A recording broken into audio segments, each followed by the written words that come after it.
দেখছেন ক্যালকাটা নিউজ, আপনাদের সঙ্গে রয়েছে আমি শাহানা। আর এই মুহূর্তের সময় একটু অন্য ধরনের গল্পের, কারণ রোজকার রাজনীতির কচকচানি নয়, নয় খুন, দুর্ঘটনা, মৃত্যুর মিছিল। আজকে আমরা শুনবো কিছু ভালো লাগার ও ভালোবাসার গল্প, এমন গল্প যা বদলে দেবে আপনার ভাবনাকে। এমনই কিছু গল্প নিয়ে আজকে দেখব গল্প নয় সত্যি।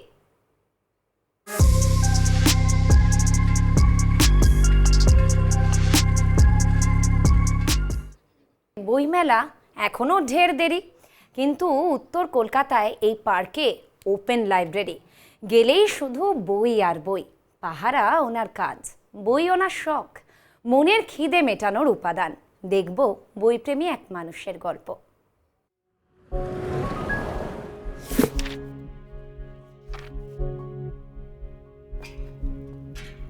ভালো।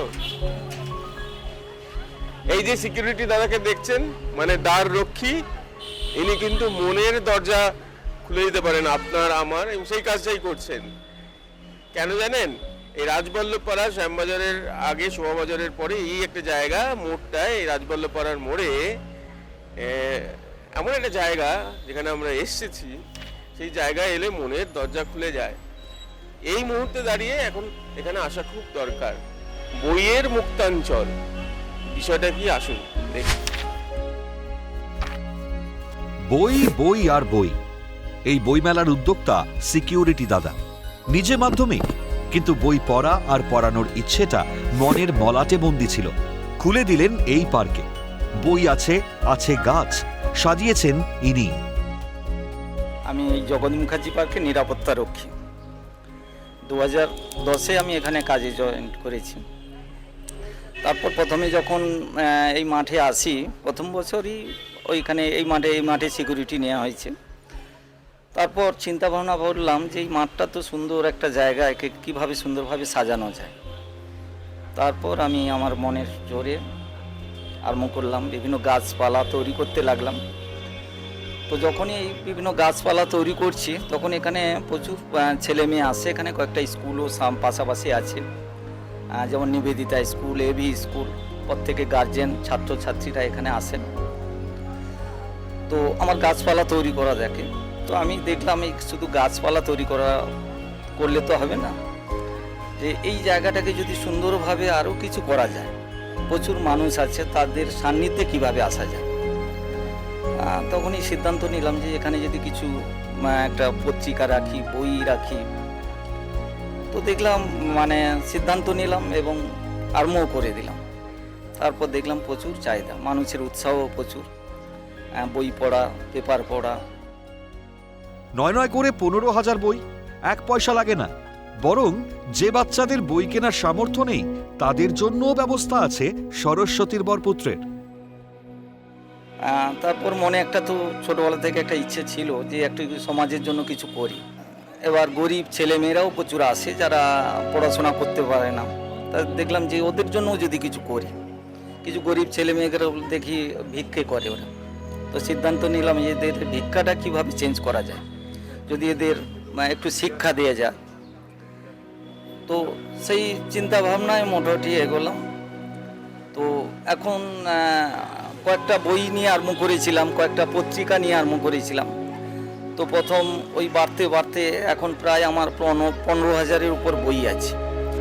যে এখন কম্পিউটারের যুগ, এখন ইন্টারনেটের যুগ, তা সত্ত্বেও আমার এই লাইব্রেরিতে এসে যখন এই কথাশিল্পীর বই পড়েন, বঙ্কিমচন্দ্রের বই পড়েন, তখন এটা একটু আনন্দের বিষয় হয়। এবং আমি যে জিনিসটা করেছি সেটাই যেন আমার মনটা ভরে যায় আর কি। নাম্বারিং আমি করছি, বিভিন্ন মনীষীদের বই আলাদা করার চেষ্টা করছি। পড়াশোনার বইও প্রচুর আছে, বিভিন্ন কলেজের ছেলেমেয়েরা আসে এখানে পড়াশোনা করতে, সেই সব বইগুলো রেখেছি। সেই জন্য একটু নাম্বারিং করছি, এগুলোকে আলাদাভাবে সাজানোর জন্য। গল্পের বই আলাদা। আমি মাধ্যমিক, তারপর আর এগোতে পারিনি। আমি কম্পিউটার, কলকাতায় এসেছিলাম অ্যাকচুয়ালি কম্পিউটার শিখতে 88-এ। তা তখন অনেক কিছু ল্যাঙ্গুয়েজ ছিল, আর মাধ্যমিক পাস করার পর আর বেশি এগোনো যায়নি। তো 22 বছরে আমি আমার মাইনে ছিল 2000 টাকা মাইনে। তো সেইটা ছেড়ে দিয়েই আমি এটা তখন যখন ঢুকি এখানে 2700 টাকা মাইনে। তারপর এগিয়ে গেলাম।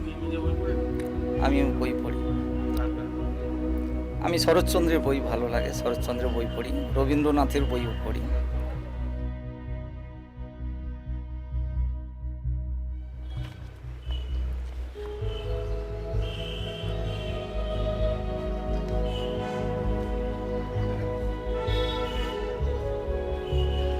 বই যে আমাদের কত সিকিউরিটি দেয় সেটা আমরা যত দিন যাচ্ছে তত বেশি করে অনুভব করছি না? আমি তো করছি, আপনারাও নিশ্চয়ই করছেন।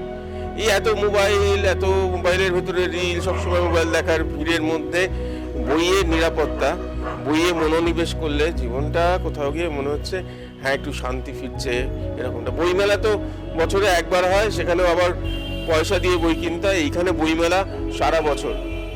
বইয়ের সিকিউরিটি যদি সারা বছর পেতে চান তাহলে এই সিকিউরিটির দাদার যে বইমেলা, যে লাইব্রেরি বছরভর, সেখানে চলে আসতেই পারেন। একেবারে ফ্রি, মুক্ত বইমেলা, বইয়ের নিরাপত্তা, বইয়ের মধ্যিখানে মন ভালো করা। সুরজিতের সঙ্গে প্রীতম দে, ক্যালকাটা নিউজ। দেখুন, বিরতিতে যাওয়ার আগে তো সত্যরঞ্জন বাবুর গল্প আপনাদের শোনালাম এবং তারই উদ্যোগ সত্যি প্রশংসনীয়। এবার শোনাবো আরও একটা অন্য ধরনের গল্প, সুনিতা দেবীর গল্প। স্বাদ থাকলেও নিঃস্বার্থ, কিন্তু নিজের সবটুকু অবলাদের উজাড় করে দিয়েছেন কুমোরটুলির সুনিতা দিদি। সারমেয় থেকে হাঁস, পায়রা, বিড়াল, তার অনাথালয় হচ্ছে বড়। অবলা প্রাণীর পাশে এক সবলা দিদি। নিজের শখের রূপান্তর হয়েছে এদের সেবায়। দেখুন। হ্যাঁ, কিছু কথা বল। না না না,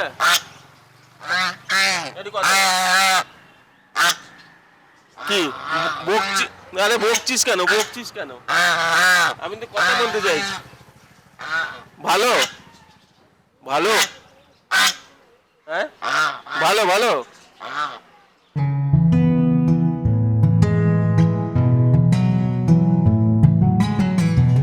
আমি চিড়িয়াখানায় এসেছি, আপনাদের নিয়ে এসেছি বলতে পারেন। তো আলিপুর চিড়িয়াখানা না, কুমোরটুলি চিড়িয়াখানা। আসুন দেখি।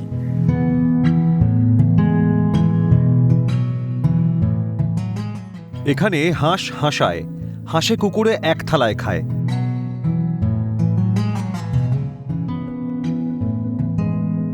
মোরগ পায়রা প্রেমের কথা বলে। বেড়াল নিজের খেয়াল খুশি মতো খায় দায়, ঘুরে বেড়ায়।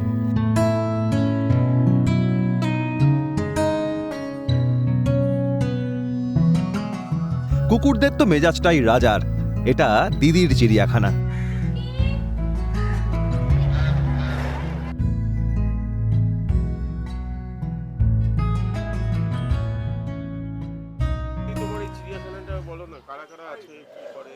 কুকুর আছে, বেড়াল আছে, পায়রা, যা যা চিড়িয়াখানা বলা অনাথ আশ্রমের মতো সব যেটাই পাই রেল লাইনের গঙ্গাধারে ফেলে দিয়ে যা কুড়িয়ে কুড়িয়ে রাখি। কুকুর, বিড়াল, হাঁস, মুরগি সব মিলেমিশে শখানেক। তারপর এলাকায় আরো অনেকে আছে।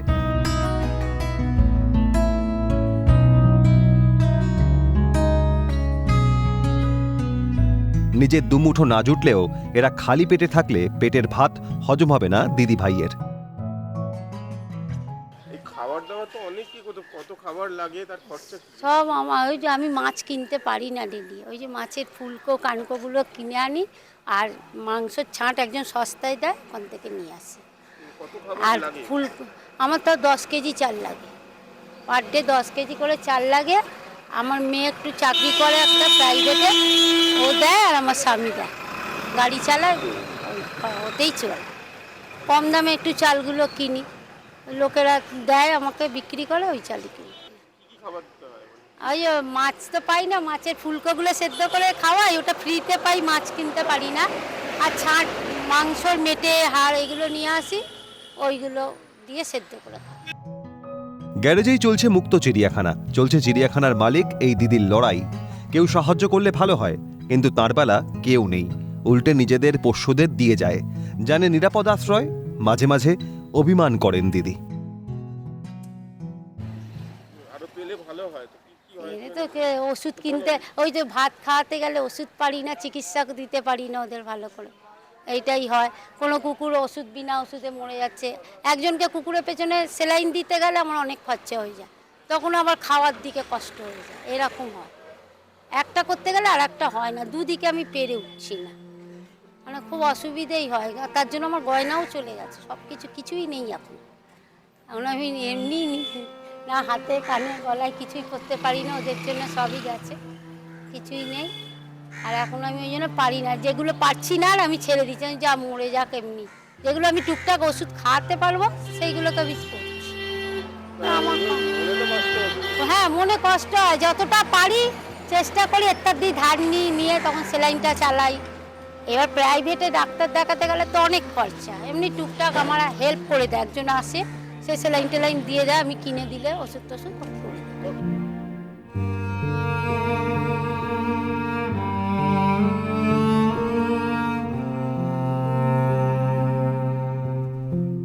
আসলে আসলে ও মনে হয় কিছু বলতে চায়, যেটা আমরা বুঝতে পেরেছি সেটা হচ্ছে যে চিড়িয়াখানাতেও পশু পাখিদের এতটা যত্ন নেওয়া হয় না, এটা আমরা সবাই বুঝতে পারি, সেটাই বোধহয় ও বলতে চাইছে। দেখুন দিদি কিরকম ভাবে নিজের সন্তানের মতো করে ওদের যত্ন নিচ্ছেন।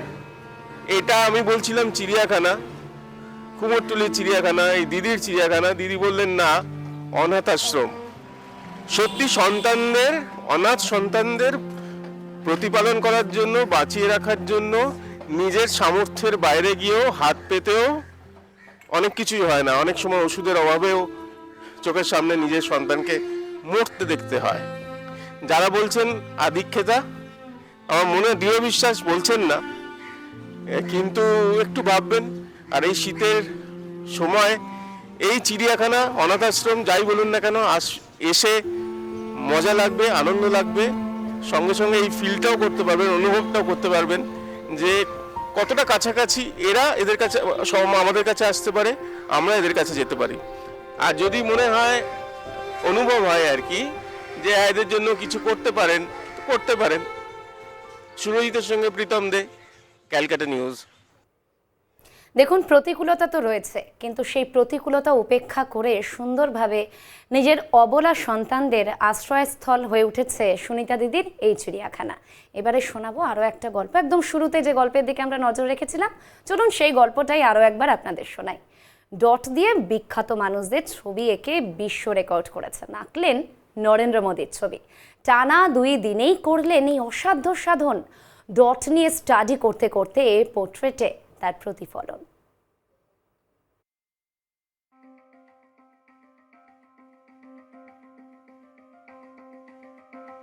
ডট দিয়েই নেতাজি থেকে মোদিজির ছবি আঁকেন শিল্পী বিমান দাস। ডট দিয়ে বিখ্যাত মানুষদের ছবি এঁকে বিশ্ব রেকর্ড করেছেন, আঁকলেন নরেন্দ্র মোদীর ছবি। সময় লাগলো টানা 2 দিন। বাংলায় একটা কথা আছে না, বিন্দুতে সিন্ধু স্বাদ। আমার সঙ্গে একজন শিল্পী এই মুহূর্তে রয়েছেন, বিমান কিন্তু বিন্দু বিন্দু দিয়ে সিন্ধু তৈরি করে রেকর্ড করে ফেলেছে, এবং একটা রেকর্ড না, 2-3টে রেকর্ড। আর অনেক মানুষের ছবি, অনেক মহান ব্যক্তির ছবির সঙ্গে সঙ্গে আমাদের প্রধানমন্ত্রীর ছবি এঁকেছেন শুধুমাত্র ডট দিয়ে, বুঝতে পারছেন? শিল্পীর কাছে জিজ্ঞেস করি যে ডট দিয়ে মুখ আঁকা এত সোজা, আমরা তো এমনি আঁকতে পারা যায় না। না, ব্যাপারটা হচ্ছে সোজা বলবো না, পুরোটাই অভ্যাস করলেই সব কিছুই পারা যায়। এবার প্রথম দিকে আমি মিউজিয়ামে ডট দিয়ে স্টাডি করতাম, কিন্তু তারপরে আমার মনে হয়েছিল যে এইটা যদি আমি পোর্ট্রেটের ওপরে ইউজ করি, তো সেই চেষ্টা থেকেই আজকে পরপর একটার পর একটা পোর্ট্রেট করা। কার ছবি এখনো পর্যন্ত এঁকেছি? আমি 200টার উপরে ছবি এঁকেছি ডট দিয়েই। তো ভারতবর্ষ তথা গোটা বিশ্বের যারা আমাদের চলার রাস্তা দেখান সেরাম ফেমাস পার্সোনালিটিদের, যেমন আমাদের এখন প্রধানমন্ত্রী নরেন্দ্র মোদী আছেন, তারপরে যত রকম প্লেয়ার, মানে প্রতিটা খেলার আগেই আমি সেই সব প্লেয়ারদের ছবি আঁকি। বিশ্বের সব রকম সেরা প্লেয়ারদের ছবি আমার ক্যানভাসের মধ্যে আছে। তারপরে ফিল্ম স্টার থেকে শুরু করে সব ফিল্ডে নাম শুনি যেরকম শাহরুখ খান, অমিতাভ বচ্চন, মিঠুন চক্রবর্তী, আর এইদিকে আপনার পিভি সিন্ধু খেলার, বিরাট কোহলি, সচিন তেন্ডুলকর, তারপরে প্লে মারাদোনা, এরম প্রচুর, মানে সেনওয়ান থেকে শুরু করে আমাদের ভারতবর্ষের প্রত্যেক কটা প্লেয়ারের ছবি আঁকা আছে। মোদিজির ছবি যেটা দেখছি সেটা কতক্ষণ সময় লেগেছে? এমনি জেনারেলি কত সময় লাগে? অনেকটাই সময় লাগে। হ্যাঁ, প্রথম দিকে আমার একটা ছবি আঁকতে 15-20 দিন লেগে যেত, কিন্তু একটা ছবি 15-20 একদম মানে সারাদিন আমার বসার সময় থাকতো না, কোনোদিন 1 ঘন্টা 1.5 ঘন্টা যেরকম সময় পেতাম, কিন্তু সেই সময়টা এখন অনেকটা কমেছে। মোদিজির ছবিটা আমি যখন আঁকছিলাম সেই সময়টা ওই লকডাউনের পরে এবার মোটামুটি ওই 2-3 দিনে করে ফেলেছি। তখন কাজকর্ম নেই, সারাদিন ঘরে বসে প্রচুর ছবি এঁকেছি একটানা। আচ্ছা, এই ছবিটা কখনো হাতে দেওয়ার ইচ্ছা হয়নি? অনেকেই তো হাতে অনেক রকম ছবি দেয়। অনেকের ইচ্ছা হয়, শুধু নয় আমারও ইচ্ছা আছে যে ওনার হাতে যদি কোনোদিন তুলে দিতে পারি, সেটা আমার শিল্পকথা সার্থকতা হবে। একটা জিনিস সেটা হচ্ছে যে কি রেকর্ড আমার সব থেকে যেটা মানে জীবনে আশা করিনি সেরাম রেকর্ড করতে পেরেছি, লিমকা বুক অফ রেকর্ড, যেটা 2023-এ করেছি। তার আগে করেছিলাম ইন্ডিয়া বুক অফ রেকর্ডস, সেটা 2020-তে করেছি। কোন ছবির জন্য হয়েছে? সবই এই ডট পেন্টিংয়ের উপর। মানে লিমকা বুকে যে রেকর্ডটা দিয়েছেন ওটা হচ্ছে ম্যাক্সিমাম পোর্ট্রেট ডটের ওপরে, আর এটাই ওনাদের বইয়েতে লেখা আছে যে এটাই ফার্স্ট টাইম আর এটাই লাস্ট টাইম। এই রেকর্ডের জন্য কেউ আর পরে অ্যাপ্লাই করতে পারবে না। সেটা আমার কাছে একটা মানে পরম পাওয়া, যে এই রেকর্ডটা হচ্ছে আমার জীবনের অ্যাচিভমেন্ট। এরপরে আর কেউ এই রেকর্ডটার জন্য অ্যাপ্লাই করতে পারবে না। এখনো পর্যন্ত মানে কি মানে কত সবচেয়ে বেশি সময় লেগেছে আঁকতে কোন ছবিটা? সব থেকে বেশি সময় লেগেছিল আমার প্রথম ছবি 2004-এ শরৎচন্দ্র চট্টোপাধ্যায়। সেই ছবিটা আঁকতে অনেক সময় লেগেছিল, যেহেতু প্রথম ছবি, মানে মাধ্যমটাও পোর্ট্রেটে প্রথম ইউজ, আবার মানে যাতে না খারাপ হয়ে যায় সেই একটা চিন্তা থাকে। সেটা খুব প্রশংসনীয় ছবি হয়েছিল। আচ্ছা, রবীন্দ্রনাথ ঠাকুরের ছবি? হ্যাঁ, রবীন্দ্রনাথ ঠাকুরের একটা নয়, আমার রবীন্দ্রনাথ ঠাকুরের 3-4টে ছবি করা আছে। ডট মানে কি পেন ইউজ করে করা? এক তো মাইক্রোটিপ পেনটা আমি পরের দিকে ইউজ করছি, এখন অনেকটা সুবিধা হয়। প্রথম দিকে না এই পেনগুলো সম্বন্ধে আমার ধারণা ছিল কি না মার্কেটে সেটাও জানি না।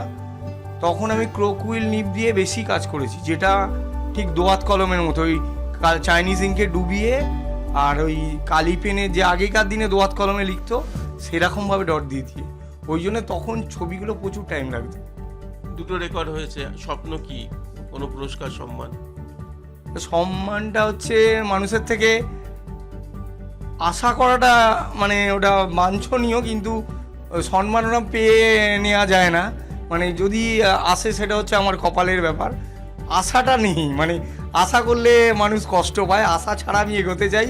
যদি পাওয়া যায় তো ওটা কপালের ব্যাপার। শিল্পী আশা না করলেও আমরা তো আশা করতে পারি, প্রত্যাশা করতে পারি, কারণ আমরা যারা দেখছি, আপনারা যারা দেখছেন, তাদের কীরকম লাগছে? যেমন তিল তিল করে দেশটা গড়ে তুলছেন মাননীয় প্রধানমন্ত্রী নরেন্দ্র মোদী, ঠিক সেরকমই তিল তিল করে কোনো অংশে কম নয়, ধৈর্য সহকারে এরকম একটা আশ্চর্যজনক ছবি একের পরে এক এঁকে চলেছেন শিল্পী। সায়ন্তনের সঙ্গে প্রীতম দে, ক্যালকাটা।